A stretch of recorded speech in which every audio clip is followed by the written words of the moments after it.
Le pays va mal. On n'arrive plus à manger. Nous n'arrivons plus à nous nourrir. Comme moi, ta grand-mère, comme ça, j'ai fait plus de 6 mois et même pas manger le poisson. Tu vois ça? Pour mon âge, c'est ce que je devais déjà manger. Où est le cap? Il n'y a pas. C'est très difficile.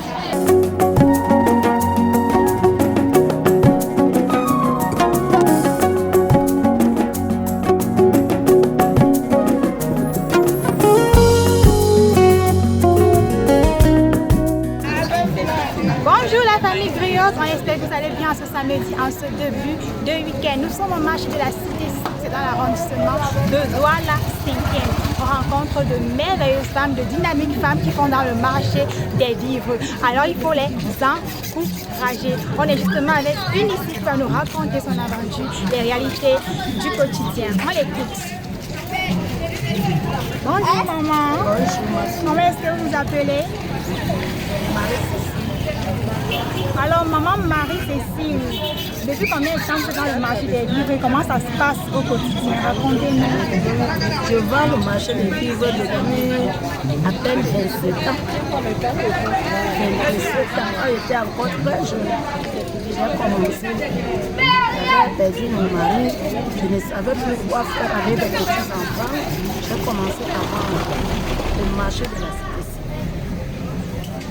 Alors, depuis 27 ans déjà, vous dites, comment ça se passe? Comment est-ce que vous rencontrez les difficultés? Comment avez-vous à tenir ici? Depuis 7 ans, ça passait parce que j'ai élevé tous mes enfants pour le manioc. Depuis à peine 10 ans, ça va de pire en mal. De mal en pire. Bon, c'est trop dur maintenant. Si c'est maintenant que j'entre dans le marché, je devais démissionner. Parce que c'est trop dur. Les vivres qu'on achetait un sac à 3 500, on se retrouve maintenant avec 3 000. Donc c'est trop grave. Trop grave.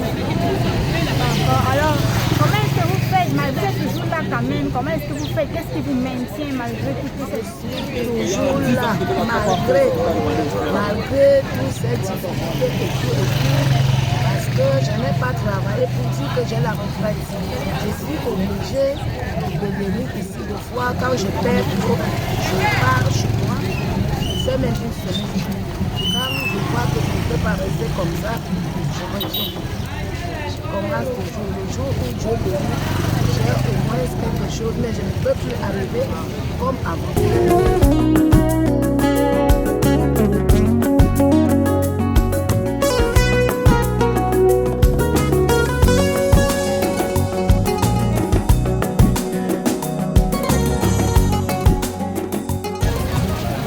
Pas le marché. Le macabo est cher premièrement, tellement cher. Et un sac de macabo, coûte 55 000, 65 000. Donc les 50 kilos, 55 000, 100 kilos, 65 000. Donc ce qui fait que bon, quand tu payes et que tu viens la somme, parfois même l'argent de la personne ne sort pas. Peut-être si tu as payé ça, même ton argent. Ah justement, quels sont les prix par exemple ici? Ici c'est 1000 francs.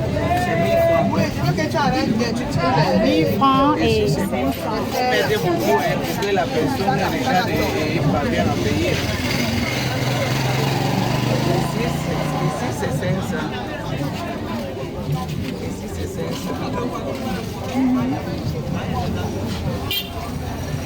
Donc, si tu ne mets pas beaucoup, on ne regarde pas. Il n'y a pas de tata. Et tu sais, tu vois même, quand je servais une cliente pour le manioc, parce que je vends aussi le manioc. Je servais une cliente pour le manioc, elle a demandé encore le cadeau.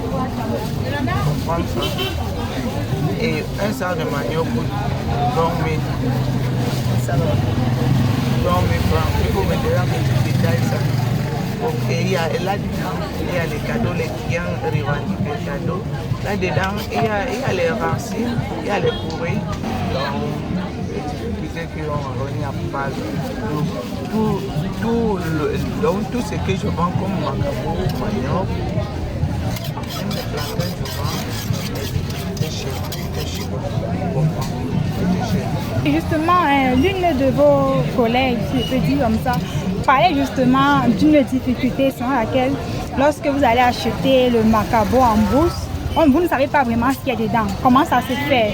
Quand d'autres personnes qui partent en brousse, chargées là-bas, et quand vous viens vous revendre ici, c'est ça qui est mauvais. Parce que ceux qui sont là-bas, il faut que tu exiges qu'on te charge le macabo, toi-même tu vois comment charger. Mais si tu es paresseux et que tu pars en brousse, tu restes à la maison, tu dis seulement que charger mon macabo. Là on va te mettre les pourris macabo, les macabos râpés, les macabos qui n'ont même pas de sens.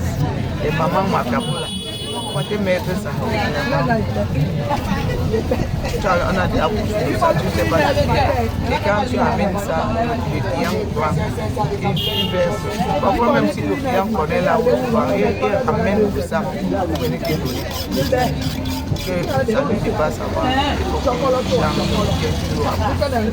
Et malgré ça, vous tenez. Comment est-ce que vous arrivez à tenir? Est-ce que vous en sortez quand même lorsque vous vendez?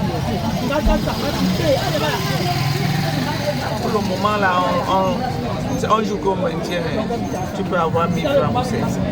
Tu es habitué à vendre, tu peux pas rester à la maison. Il faut que tu sortes, tu es habitué.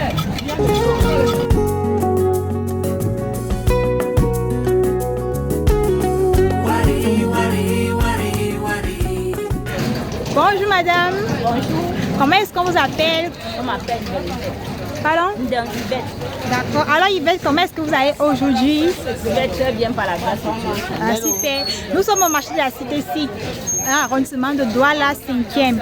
On voit que vous vendez des vivres, notamment la patate, les ignames, macabo, assez de choses. Oui, précisément, il fait dans les vieux frais depuis peut-être 7 à 10 ans comme ça. Je suis dedans. Alors comment ça se passe depuis 5 à 10 ans déjà? Dans les vivres frais, avant, nous on payait les vivres qui étaient moins chers. Maintenant, tout est devenu trop cher. L'igname que tu payais peut-être à 12 000, maintenant on le trouve à 22 000. Ainsi que la patate qu'on ne consommait même pas, c'est lui qui est le second maintenant. Parce qu'au moins, lui, il est en bas. Le macabo maintenant, même, on ne touche même pas. Parce que tout est devenu excessivement cher. Ceux de la bouche disent que oh, c'est le carburant qui est cher, c'est ceci qui est cher. On ne sait même plus là où passer.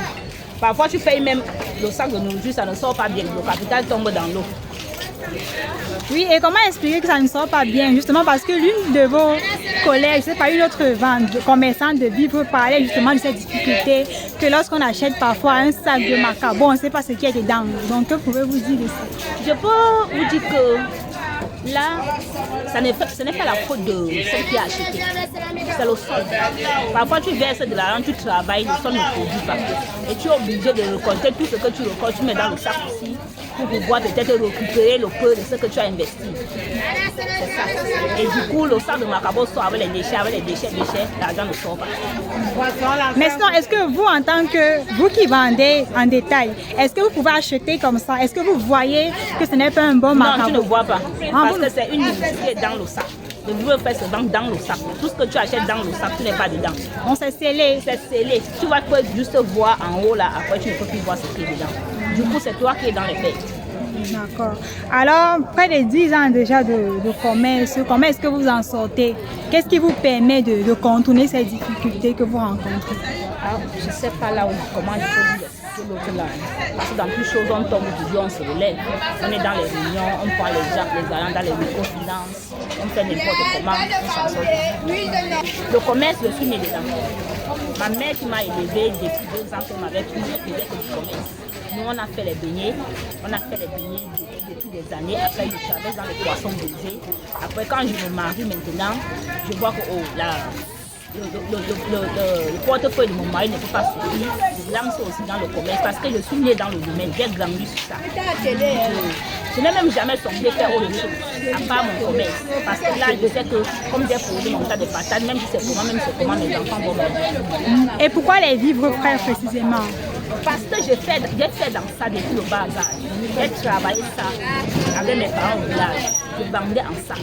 On travaillait la tomate, on vendait dans le panier. On travaillait les pastèques, les patates, les états. Donc du coup, je suis née dedans. Du coup, je ne peux pas solliciter faire autre chose.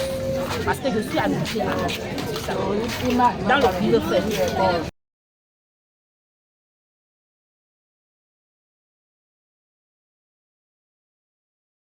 Bonjour Roséline. Merci, bonjour ma chérie. Alors, comment est-ce que vous vous portez aujourd'hui? Je me porte très bien aujourd'hui, par la grâce de Dieu. Nous sommes au marché de la cité, si comme je disais tantôt, vous vendez ici pommes, tarots, macabo. Depuis combien de temps exactement? Depuis plus de 8 ans. 8 ans. Alors, depuis 8 ans, vous êtes dans le domaine. Est-ce que vous rencontrez des difficultés? Si oui, lesquelles? Il y a des difficultés parce que parfois, quand tu vas en gros, tu ne trouves pas la marchandise. Le peu que tu trouves, c'est cher. Mais quand tu viens sur le marché, quand tu mets sur le marché, là, les clients, quand tu vends, on dit que c'est petit, qui va manger, qui va rester. Non, le marché est tellement cher. D'accord. Et malgré ça, vous tenez. Qu'est-ce qui vous amène à tenir? Qu'est-ce qui vous motive à rester malgré toutes ces difficultés? Mais on doit toujours rester parce qu'on est habitué à faire le commerce. On ne peut pas rester à la maison sans vendre. Donc, ce qui fait qu'il fait toujours être là, même si c'est dur, on se bat quand même. Alors, en fin de compte, malgré toutes ces difficultés, quels conseils pouvez-vous donner à ces femmes-là qui rencontrent des difficultés au quotidien et qui ont peur justement même de se lancer dans le commerce justement à cause des difficultés? Non, c'est un peu justement les dire que dans la vie, il faut toujours avoir le courage. Parce que si tu n'as pas le courage, tu ne peux rien faire. Si tu restes mal à la maison, tu vas faire comment? Il faut toujours sortir, se battre. D'accord. Alors, qu'est-ce qu'on peut faire pour vous encourager parce que vous méritez d'être encouragé au regard de toutes les difficultés que vous rencontrez? Que pouvez-vous dire? Bon, en bref, ce qu'on peut faire pour nous encourager, c'est d'essayer de voir comment on peut faire utiliser les petites choses dans nos marchés parce que les petites choses sont tellement élevées qu'on ne s'en sort pas, on ne parvient pas à s'en sortir. Donc voilà un peu les difficultés que nous avons.